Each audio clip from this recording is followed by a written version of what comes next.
कल्पना करो तुम एक समुद्री चोर यानी पायरेट हो और तुम्हारे हाथ सोने से भरा एक बहुत बड़ा जहाज लग जाए जिससे तुम एक साम्राज्य बनाकर उस पर राज कर सको। कहानी की शुरुआत एक शक्तिशाली साम्राज्य से होती है जो हाल ही में एक बड़े युद्ध में पराजित हो चुका है। दुश्मनों से बचाने के लिए राजा अपने खजाने को एक विशाल समुद्री जहाज में लदवाकर किसी सुरक्षित स्थान पर छिपाने के लिए भेजता है। उन्हें डर है कि अगर ये सोना हाथ से गया तो उनका साम्राज्य पूरी तरह से बर्बाद हो जाएगा। कुछ समय बाद हमें समुद्र में एक और जहाज देखने को मिलता है जिसमें कई कैदी सवार होते हैं। इनकी हालत बहुत खराब होती है क्योंकि इन्हें समुद्र के बीच में छोड़ दिया गया है ताकि ये भूख प्यास से तड़प कर दम तोड़ दें। धीरे धीरे सभी ने अपने जीवन की आशा भी छोड़ दी है, लेकिन तभी अचानक एक विशाल समुद्री जहाज वहाँ आ जाता है। इस जहाज की कप्तान एक निडर और समझदार लड़की होती है। जब वह इन कैदियों को इस हालत में देखती है तो उसे उन पर दया आ जाती है। उनकी हालत देखकर वह फैसला करती है कि उन्हें मरने के लिए छोड़ना सही नहीं होगा। इसीलिए वह अपने जहाज के दल को आदेश देती है कि उन सभी को बचाकर उनके जहाज पर ले आया जाए। अब इन सभी को इस जहाज पर आए हुए 3 महीने बीत चुके थे। पहले जो कैदी थे अब वो इस जहाज के माहौल में घुलने लगे थे, लेकिन एक दिन ये सब मिलकर जहाज के कप्तान के पास जाते हैं और एक चौंकाने वाला खुलासा करते हैं। ये सभी पहले समुद्री लुटेरे थे यानी पायरेट। ये सुनकर कप्तान थोड़ा मुस्कुराती है और कहती है कि हम सिर्फ जापानी जहाजों को निशाना बनाते हैं। कैदियों के सरदार को यह सुनकर थोड़ा अजीब लगता है। वह जवाब देता है, यही तो तुम्हारी सबसे बड़ी गलती है। असली पायरेट किसी एक को नहीं बल्कि हर जहाज को लूटते हैं। तभी इनकी नजर समुद्र में एक जहाज पर पड़ती है। वो एक जापानी जहाज होता है। इसे देखकर सभी लुटेरे जोश में आ जाते हैं। तलवार गर्व से कहता है, मैं बेहतरीन तलवारबाज हूँ, इस जहाज को लूटने में जाऊंगा। कप्तान उसकी बात सुनती है और खुद भी इस मिशन में शामिल होने का फैसला करती है। दोनों अपने हथियार उठाते हैं और जापानी जहाज की ओर बढ़ जाते हैं। जैसे वे जहाज पर चढ़ते हैं वहाँ मौजूद जापानी सैनिकों से इनकी भिड़ंत हो जाती है। दोनों ही शानदार तलवारबाज होते हैं, इसीलिए दुश्मनों पर भारी पड़ते हैं। धीरे धीरे पूरा जहाज इनके कब्जे में आ जाता है, लेकिन तभी कप्तान का एक आदमी अंदर से भागता हुआ आता है और चौंकाने वाली खबर देता है, इस जहाज में ना तो कोई खजाना है ना ही खाने पीने का कोई सामान। यह सुनते ही सभी लुटेरे निराश हो जाते हैं। जिस जहाज को देखकर वो इतनी उम्मीद लगा चुके थे उसमें कुछ भी नहीं निकला। सिर्फ की कप्तान गंभीर आवाज में पूछती है, तुम इतना बड़ा जहाज लेकर इतने सारे लोगों के साथ बिना खाने पीने के समुद्र में क्या कर रहे थे? इस पर जहाज में मौजूद एक बच्चा कांपते हुए आगे आता है और बताता है, हम खजाने की तलाश में निकले थे लेकिन रास्ता भटक गए और अब हम महीनों से समुद्र में भटक रहे हैं और हमारा सारा राशन खत्म हो चुका है। खजाने की बात सुनते ही कप्तान और लुटेरों के सरदार की आंखों में लालच झलकने लगता है। दोनों एक दूसरे की ओर देखते हैं और मुस्कुराते हैं। अब उनका मकसद साफ हो चुका था, उन्हें ये खजाना चाहिए। कप्तान आदेश देती है कि जहाज के लोगों से खजाने का नक्शा लिया जाए। नक्शा हाथ में आते ही वे लोग बिना समय गवाए अपने जहाज पर लौट जाते हैं। लुटेरों का सरदार नक्शे को देखते हुए कहता है, अगर ये खजाना हमें मिल गया तो हम दुनिया के सबसे अमीर लुटेरे बन जाएंगे। कप्तान भी जोश में कहती है, हमें किसी भी हालत में इसे ढूंढना होगा। इसके बाद पूरा दल नक्शे को फॉलो करता है और कुछ ही समय बाद वे समुद्र के किनारे पहुँच जाते हैं। सामने एक रहस्यमयी आइलैंड नजर आता है जो घने जंगलों और पहाड़ियों से घिरा हुआ था। जैसे ही वे वहाँ पहुँचते हैं चारों ओर हरियाली देखकर सब हैरान रह जाते हैं, लेकिन तभी लुटेरों के सरदार की नजर एक विशाल जंगली बैल पर पड़ती है। सभी भूख से परेशान थे, इसलिए वह फैसला करता है कि इस बैल का शिकार किया जाएगा। अपनी बहादुरी दिखाने के लिए वह अकेला ही बैल को मारने के इरादे से आगे बढ़ता है, लेकिन जैसे ही वह एक सकरी सुरंग में घुसता है अचानक और जंगली बैल पीछे से आ जाते हैं। वे उसे अपने सींगों पर उठाकर ऊंची पहाड़ी के चट्टान से नीचे फेंक देते हैं। ये सब देखकर बाकी लुटेरे दहशत में आ जाते हैं। उन्हें लगता है कि उनका सरदार अब इस दुनिया में नहीं रहा। लुटेरों का सरदार मौत के मुंह में जाने ही वाला था, लेकिन किस्मत उसके साथ थी। गिरते वक्त उसका हाथ एक पेड़ की मोटी डाल पर लग जाता है जिससे वह लटक जाता है। बड़ी मुश्किल से खुद को संभालते हुए वह ऊपर चढ़ने की कोशिश करता है। तभी उसकी नजर एक अजीब चीज पर पड़ती है। जमीन में आधा गड़ा हुआ एक चमकता हुआ हाथी का दांत। उसे कुछ समझ नहीं आता, लेकिन यह सोचकर कि शायद ये किसी काम आ सकता है वह उसे निकाल लेता है और किसी तरह पहाड़ी के ऊपर वापस आ जाता है। जब वह शिप की कैप्टन के सामने हाथी दांत रखता है तो उसकी नजर इस पर उकेरे गए अजीबो गरीब निशानों पर पड़ती है। वह गौर से देखती है और अचानक चौंक जाती है। ये वही निशान थे जो नक्शे के आगे हिस्से में होने चाहिए थे। वह मुस्कुराती है और कहती है, अब हमें पता चल गया है कि आगे का रास्ता क्या है। इसके बाद वो पूरे दल को इकट्ठा करके ऐलान करती है, मैं इस जहाज की कैप्टन हूँ और मैं खजाने की खोज के लिए जा रही हूँ। जो मेरे साथ आना चाहता है वो आ सकता है। लुटेरों का सरदार यह सब देखकर गुस्से में आ जाता है। वह नहीं चाहता है कि उसके आदमी कप्तान का साथ दें, लेकिन अब हालात बदल चुके थे। उसके सभी साथी अब कैप्टन पर भरोसा करने लगे थे, इसीलिए वे बिना सोचे समझे उसकी बात मानते हैं और नाव में बैठकर आइलैंड से रवाना हो जाते हैं। कुछ ही देर में पूरा दल वहाँ से निकल जाता है और लुटेरों का सरदार अकेला रह जाता है।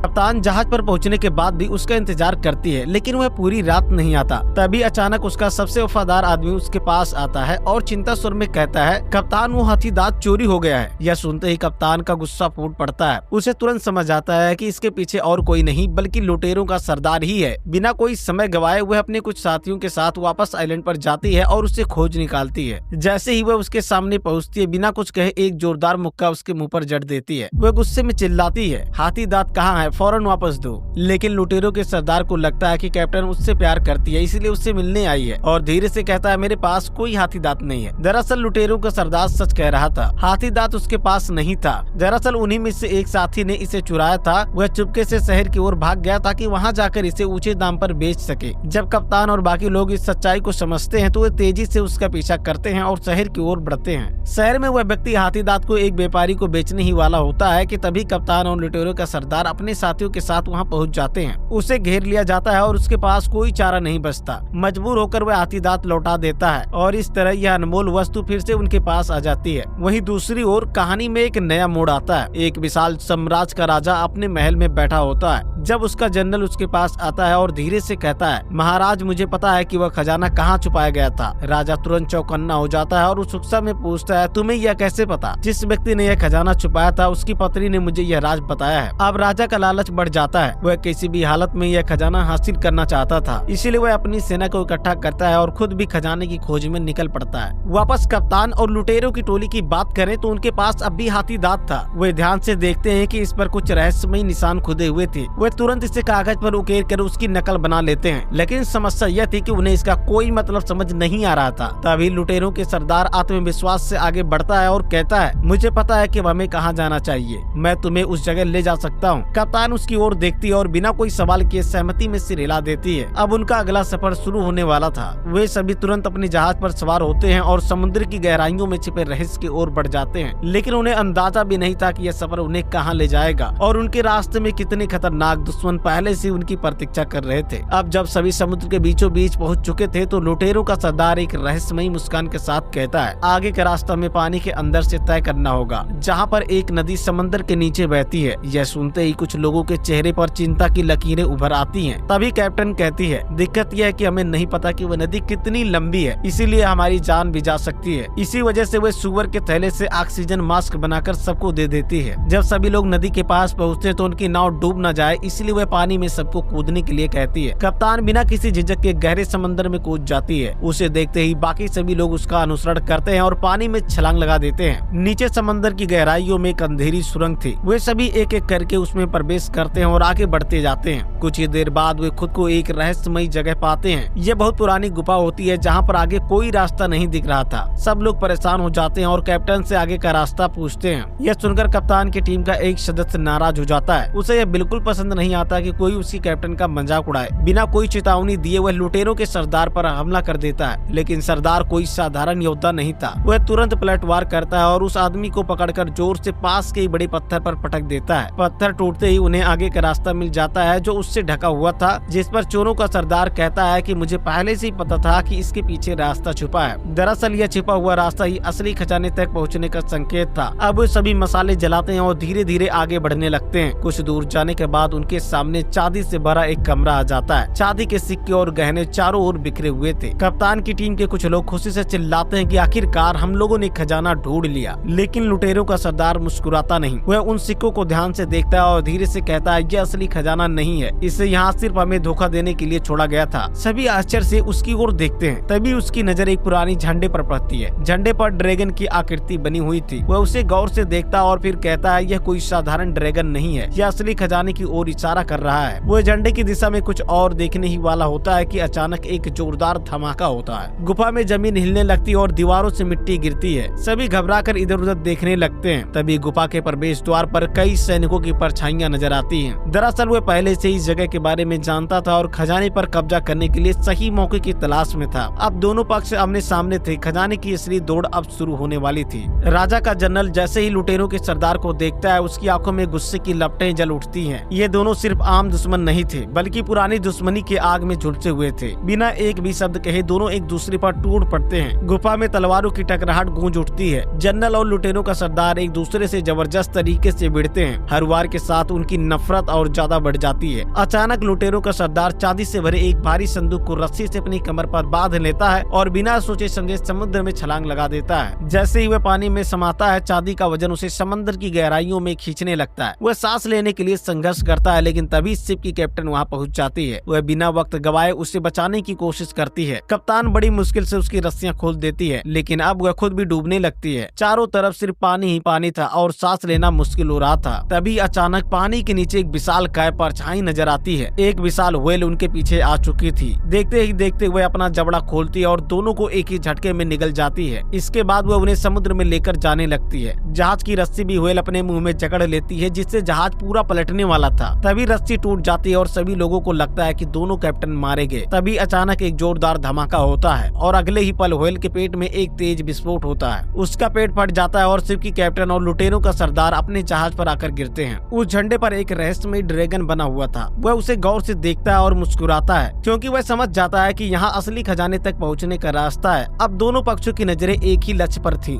शिप पर कैप्टन और लुटेरों का सरदार परेशान थे, क्योंकि अब उनके पास खजाने का नक्शा नहीं था। वे समझ नहीं पा रहे थे कि आगे का रास्ता क्या है। तभी उनका एक बंदी, जो पहले हाथी दांत चोरी कर चुका था, धीरे धीरे मुस्कुराता है। तुम लोग जिस ड्रैगन की बात कर रहे हो, मुझे पता है कि वह रास्ता कहाँ है। कप्तान और सरदार उसकी तरफ देखते हैं। वह आगे बोलता है कि वह जगह बहुत खतरनाक है। वहाँ हर वक्त बिजली चमकती रहती है और जिंदा लौटना नामुमकिन है। जिसे सुनकर एक गहरी खामोशी छा जाती है। अब सवाल ये था कि क्या वे इस खतरनाक रास्ते पर जाने के लिए तैयार थे। यह शख्स बचपन से ही समंदर का बासिंदा है, एक ऐसा समुद्री लुटेरा जिसने लगभग हर महासागर और टापू को अपनी आंखों से देखा है। इसी वजह से उसे उन जगहों के रास्ते का भी अच्छा खासा ज्ञान है। जब जहाज का दल उससे खजाने के ठिकाने का रास्ता पूछता है, तो वह बिना किसी जल्दबाजी के एक शर्त रख देता है। वह कहता है, मैं तुम्हें रास्ता तभी दिखाऊंगा अगर तुम मुझे इस जहाज का नया कैप्टन बना दोगे। यह सुनकर मौजूदा कैप्टन का गुस्से से खून खौल उठता है, लेकिन हालात ऐसे होते हैं कि उसे यह शर्त माननी ही पड़ती है। अब यह नया कैप्टन बन चुका है और जहाज के पूरे दल को आदेश देता है कि किस दिशा में आगे बढ़ना है। वहीं पुरानी कैप्टन को अपमानित करते हुए रसोई में भेज दिया जाता है और उसे खाना बनाने की जिम्मेदारी दे दी जाती है। लेकिन जैसे ही वह खाना बनाती है, सबके चेहरे उतर जाते हैं। खाना इतना खराब होता है कि कोई उसे छूने तक को भी तैयार नहीं होता। हालांकि जहाज के लुटेरों का सरदार उसके खाने की जमकर तारीफ करता है। असल में वह इस लड़की को दिल दे बैठा था, लेकिन यह बात किसी को नहीं पता। कई दिनों के सफर के बाद जहाज आखिरकार उस रहस्यमयी जगह पर पहुंचता है जहां खजाना छिपा हुआ है। लेकिन यहाँ का माहौल कुछ अजीब होता है। आसमान में घनघोर काले बादल छाए होते हैं और हर कुछ मिनटों में बिजली कड़क रही होती है। अचानक एक तेज बिजली जहाज के डेक पर गिरती है, जिससे पूरा दल दहशत में आ जाता है। लेकिन वे हार मानने वालों में से नहीं होते। तूफान के बावजूद जहाज आगे बढ़ता रहता है। इसी बीच उनके पीछे पीछे जनरल भी अपने जहाज के साथ पहुंच चुका है। उसे पहले से अंदाजा था कि इस जगह पर लगातार बिजलियां गिरेंगी, इसीलिए उसने अपने जहाज के चारों ओर कई बड़े पतंगे बांध रखी होती हैं, ताकि बिजली उन्हीं पर गिरे और उसका जहाज सुरक्षित रहे।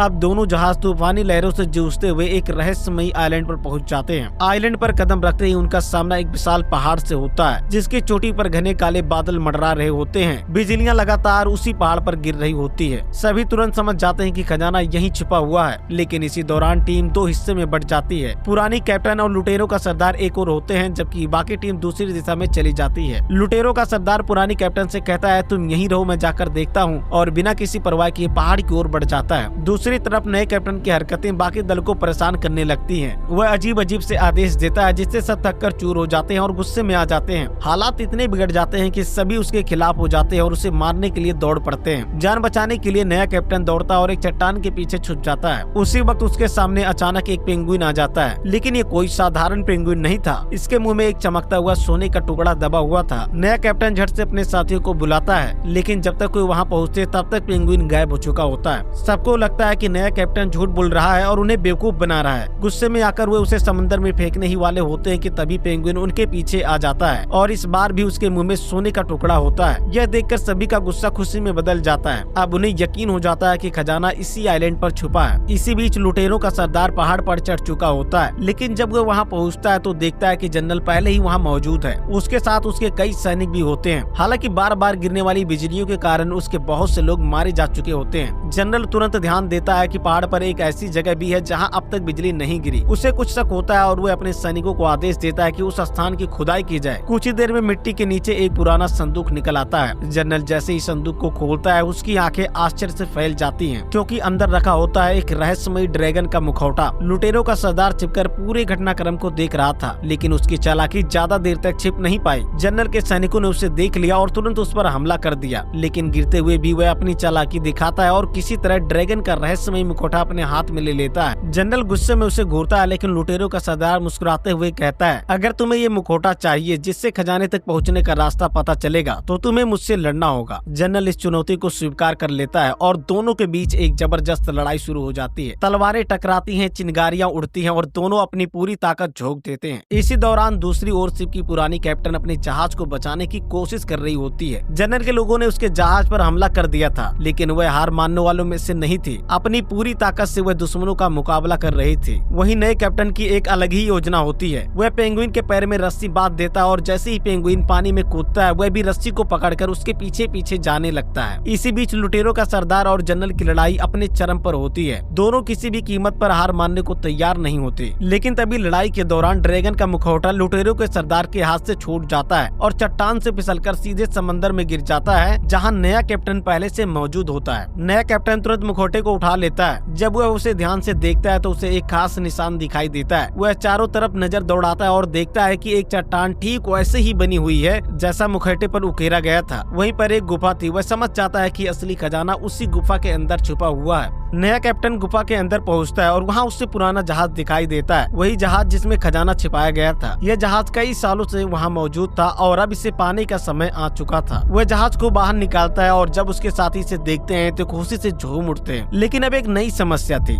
उनका पुराना जहाज बुरी तरह से तबाह हो चुका था। अब उनके पास सिर्फ एक ही रास्ता था, खजाने से भरे नए जहाज को अपना बनाना। तभी समुद्र के नीचे एक हलचल होती है और हम देखते हैं कि बहुत ही भयानक तरीके से समुद्र के नीचे से एक लावा उभरने लगता है, जिसमें एक बेहद खतरनाक भौर बनता है। उनका जहाज उसमें समाने वाला था, लेकिन कैप्टन बहुत ही बहादुरी से सबको बचा लेती है। ऊपर पहाड़ पर लड़ाई अब अपने अंतिम मोड़ पर थी। लुटेरों का सरदार और जनरल एक दूसरे की जान लेने को उतारू थे, लेकिन तभी लुटेरों का सरदार अपनी तलवार को हवा में उछाल देता है। उसी वक्त बिजली कड़कती है और तलवार पर गिरती है। बिजली की ताकत से तलवार जल उठती है और तेजी से जनरल की ओर बढ़ती है। इससे पहले कि जनरल कुछ समझ पाता, तलवार सीधे उसके आर पार हो जाती है। जनरल की कहानी यहीं खत्म हो जाती है। उसके बाद लुटेरों का सरदार, पुरानी कैप्टन और बाकी सभी साथी इस नए जहाज पर चढ़ जाते हैं। अब वे केवल समुद्री लुटेरे नहीं रहे, अब वे सबसे अमीर लुटेरे बन चुके थे। आखिरी सीन में लुटेरों का सरदार और शिप की पुरानी कैप्टन एक दूसरे की तरफ देखते हैं। दोनों की निगाहों में कुछ अलग ही कहानी चल रही थी। ये वही दो लोग थे जो पहले एक दूसरे को चुनौती दे रहे थे, लेकिन अब वे एक दूसरे को पसंद करने लगे थे। वे दोनों मुस्कुराते हैं और उनका प्यार अब सबके सामने था। तो यहीं पर वीडियो को लाइक करके चैनल को सब्सक्राइब कर लेना। फिर मिलते हैं एक और दमदार कहानी के साथ, तब तक के लिए बाय बाय।